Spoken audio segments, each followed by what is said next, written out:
میں نے اللہ کو ڈھونڈا تو اس نے اپنا تعارف کروایا، اللہ لا الہ الا ہو الحی القیوم، میں وہ ہوں جو موت سے پاک ہوں۔ اب پابند بن کے چلو اس اللہ کے جس کی شہنشاہی ہے، اس اللہ کے جس نے مجھے بنایا، اس اللہ کے پابند بنو جس نے مجھے آنکھوں کا نور دیا، زبان میں بول دیا، جسم میں طاقت دی،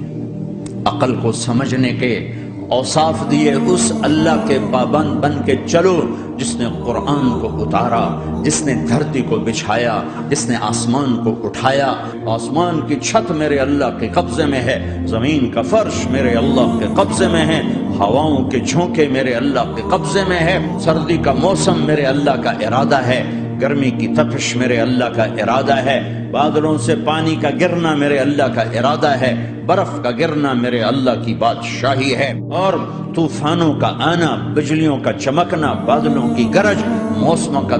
تبدیل ہونا، درختوں کے پھل، پھلوں کے ذائقے، ذائقوں میں خوشبو، پھلوں میں مٹھاس، پھلوں کے اوپر کور، چھلکے۔ ایک انار ہی میرے رب کی قدرت کا شاہکار ہے، دانا دانا ذرا جوڑ کے دکھاؤ، پھر اس کو پردوں میں لپیٹ کے دکھاؤ، پھر اس کی پیکنگ کر کے دکھاؤ، پھر اس میں رنگ بھر کے دکھاؤ، پھر اس میں ذائقے بھر کے دکھاؤ، گائے کے تھن سے نکلتا دودھ دیکھو، ہرن کے نافے میں مشک اور سانپ کے منہ میں زہر اور مکھی کے منہ میں شہد، آدم کی ساری نسل کا مالک، 2 پاؤں پہ چلنے والوں پر بادشاہ، 4 پاؤں پہ چلنے والوں کا مالک، پانی کی مخلوق، ہوا کی مخلوق، زمین کی مخلوق، رینگنے والے، اڑنے والے، تیرنے والے، چپٹنے والے، دھاڑنے والے، پھاڑنے والے، ڈسنے والے، سب پر میرے اللہ کی شہنشاہی ہے۔ للہ ملک السماوات والارض وما فیہن، لہ ما فی السماوات وما فی الارض وما بینہما وما تحت الثری